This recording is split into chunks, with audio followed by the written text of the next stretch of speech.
Pas facile de faire son nid dans le milieu du showbiz à Paris. Encore moins facile quand on débarque d'un village bantou du sud Gabon. Qu'à cela ne tienne, Titane Zebi, 34 ans, a toujours voulu savoir ce qu'il y avait derrière les arbres et derrière l'horizon de Bingou, son village natal.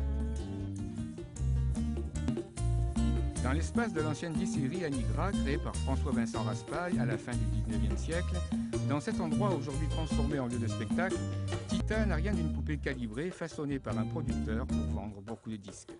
Son ambition, faire découvrir la chanson gabonaise avec de simples textes inspirés de la vie quotidienne.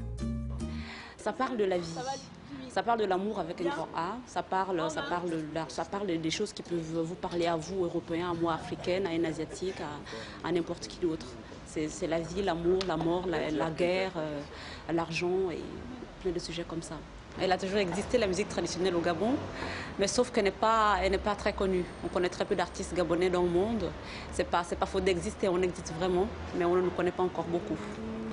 Le style de Tita s'épanouit dans des sonorités organiques, sensibles et personnelles. Tous les espoirs sont permis pour la suite de sa carrière. Et nous pensons que ça ira de l'avant. Super, vraiment j'ai adoré, ça bouge pas, j'ai adoré, c'était plein de pêche, c'était plein d'amour, c'était très entraînant, c'était super. Génial, il n'y a pas de mots, c'était bien rythmé, c'était vraiment bien. Ça nous a fait penser au pays et voilà. La vie n'est qu'un voyage à travers les mystères. Un jour tu es nuage, un autre tu es rivière.